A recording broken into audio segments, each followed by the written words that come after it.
And then, okay, sabi, we're verifying your account. Please expect an SMS within 24 hours on the status of your verification. Okay.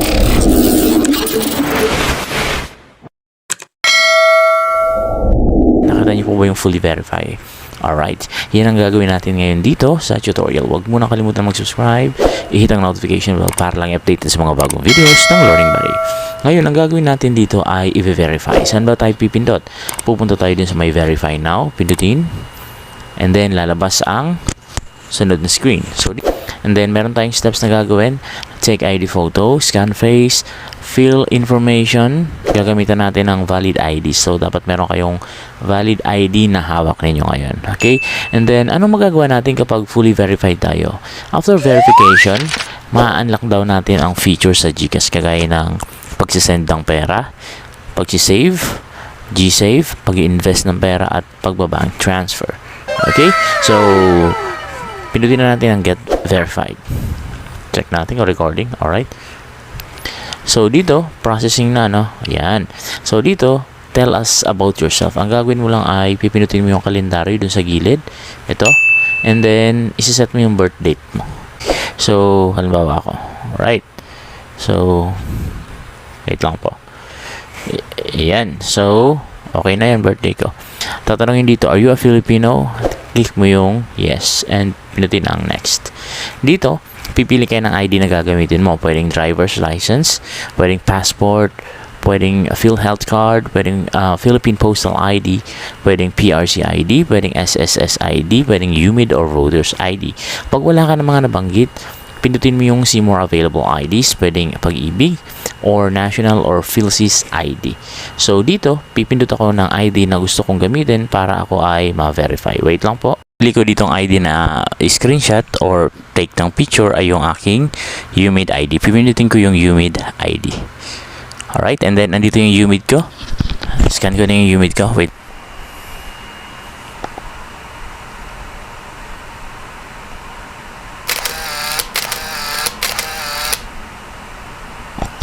Alright, at pag lumabas yung perfect, nakita ninyo, ibig sabihin, huwag mo siyang pipicturean na naka-side view. Ibig sabihin, itatapat mo talaga siya sa ID, tapos iwasan mo na may anino. Okay? So, pag nakita mo yung salitang perfect, hantayin mo lang and then mag-automatic shot na siya. No? Walang button, kaya hihintayin nyo talaga.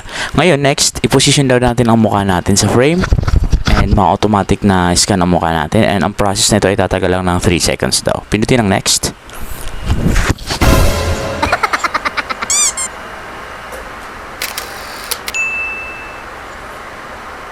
Alright, so nakita nyo, blink lang yung mata and then nag-process na siya. And then, pagdating dito, i-update natin yung information na nandito. Alright, so dito, nandyan na yung number ng umid natin, yung ID number. And then, yung salutation natin, ilalagay ay Mr. Yan, kasi lalaki tayo. Then, okay na tayo dyan. So, ang ilalagay natin dito, ay nakalagay dyan guwapo. Ano ba? Sana totoo. Okay, so dito ilalagay natin ang ating last name. Alright, wait lang po.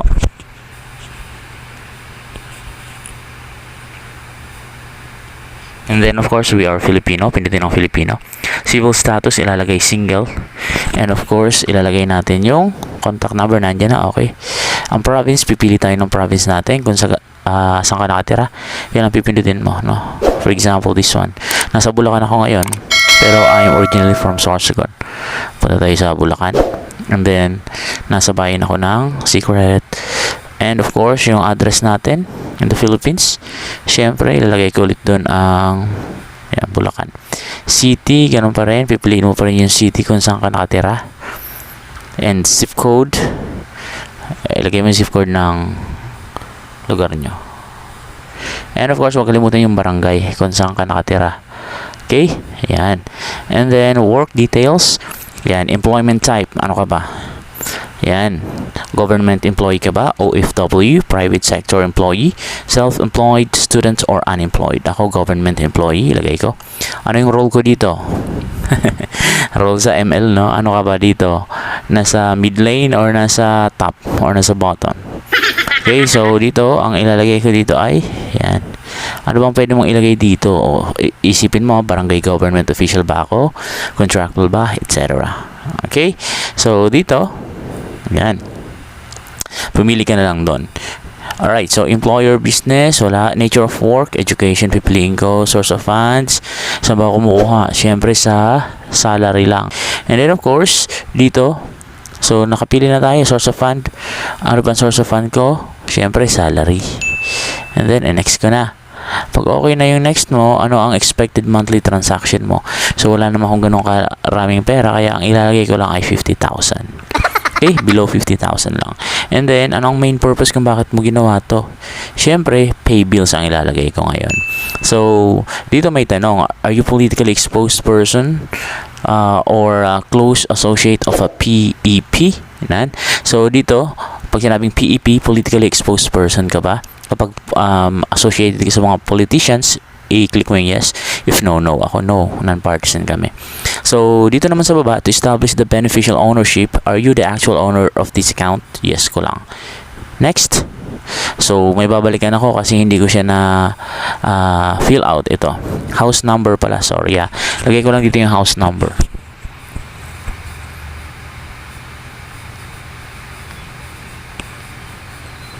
Alright. Magpupula yan kapag hindi mo na kompleto. Alright. And then, ilagay mo lang NA kung wala kang sagot sa dito sa baba, sa employer business. And then, okay na to, no? Proceed na ako sa next. And then, ito na. I-review mo kung tama ba ang information na nandito.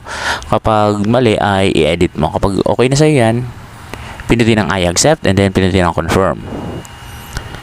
And then, okay. So, dito nagbago na, di ba? Kasi sa una kong vlog dito, sabi, we're verifying your account. Please expect an SMS within 24 hours on the status of your verification. Okay? So, screenshot ko lang ito. Wait lang po. Alright.